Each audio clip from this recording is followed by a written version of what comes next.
मैं अभी राजभवन से वापस आया हूं। माननीय लेफ्टिनेंट गवर्नर साहब से मेरी मुलाकात हुई।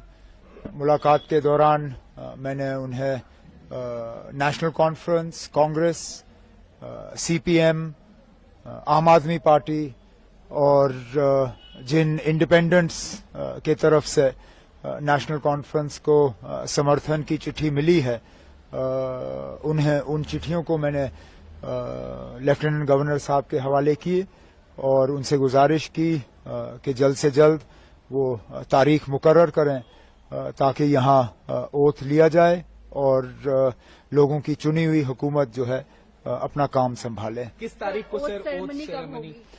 अब ये लंबा सिलसिला रहेगा क्योंकि ऐसा नहीं है कि एक इलेक्टेड गवर्नमेंट को दूसरे इलेक्टेड गवर्नमेंट का जो है में तब्दील होगा। सेंट्रल रूल है, यूनियन टेरिटरी है और गवर्नर साहब को एक अपने कागज तैयार करके पहले राष्ट्रपति भवन भेजने हैं। राष्ट्रपति भवन से वो फिर होम मिनिस्ट्री में जाते हैं। होम मिनिस्ट्री अपना उसमें प्रोसीजर करके वो जो उनको अपनी कागजी कार्रवाई करनी होती है वो सारा करके वापस आ जाता है। तो फिलहाल हमें ये कहा गया है कि इसमें 2-3 दिन तो लग ही जाएंगे। तो अगले हफ्ते ट्यूसडे वेंसडे से पहले मुझे उम्मीद नहीं है। उम्मीद की जा रही है कि अगर ये सारा जल्दी हो जाता है तो वेंसडे को हम ओथ सेरेमनी यहाँ कर लेंगे। ऐसा कयास लगाया जा रहा था कि इंडिया अलायंस के तमाम बड़े नेता इस ओथ सेरेमनी में मौजूद रह सकते हैं, तो किन अब आप अभी वो आप फारूक साहब से बात करिए। इंडिया ब्लॉक के लीडर वो हैं और इन्विटेशंस अगर जाएंगे तो उनके तरफ से जाएंगे। मुझे जिनको इनवाइट करना होगा वो अपने तरफ से मैं कल बैठ के उन्हें जो है दावत दूंगा। लेकिन फिलहाल तो अब ओथ की तैयारी हो रही है। सर, आज कांग्रेस लीडर्स भी मिलने आए थे, तो क्या कोई डिमांड्स या कुछ नहीं, उन्होंने डिस्कशंस तो हमारी रहती हैं। हम मिलके हुकूमत बना रहे हैं। उनका जो है लेटर ऑफ सपोर्ट हमें हासिल हुआ है और उन्होंने आज अपनी बैठक की।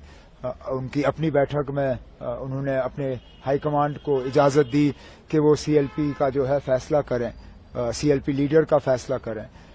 तो हमने जो अपनी अंदरूनी बातें करनी थी वो हमने की। सर, काफी इंडिपेंडेंट कैंडिडेट्स भी अब ज्वाइन इन कर रहे हैं। सीएम ने देखा पिछले कुछ दिनों में, तो क्या स्पेकुलेशन है कि और जो बाकी हैं वो भी ज्वाइन करेंगे, ऐसा कुछ? न, ऐसी बात नहीं है। ये आमतौर पे वही लोग हमारे साथ जुड़ रहे हैं जो पहले भी हमारे साथ जुड़े हुए थे। एक आध को छोड़ के ये सारे वही हैं जिनको शायद अलायंस की वजह से अपनी सीट नहीं मिल पाई और वो आज़ाद उम्मीदवार के तौर पे इलेक्शन लड़के गए और जीत गए।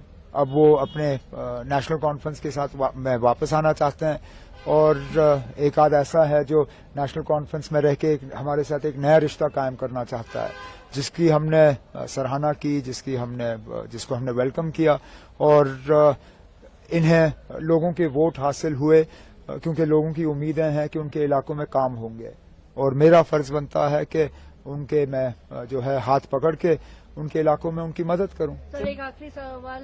इल्तिजा मुफ्ती जी क्लेम कर रही हैं कि बिज बिहारा में एनसी के वर्कर्स जो है वैंडलिज्म कर रहे हैं, they are attacking their workers. How do मुझे कुछ नहीं कहना इसमें।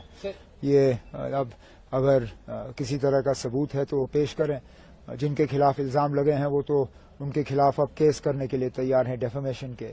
अब ये अदालत को फैसला करने दीजिए कौन सही है कौन गलत। सर, जम्मू डिवीजन के इग्नोरेंस का एक बड़ा आरोप लगा। कोई इग्नोरेंस नहीं है ना, कोई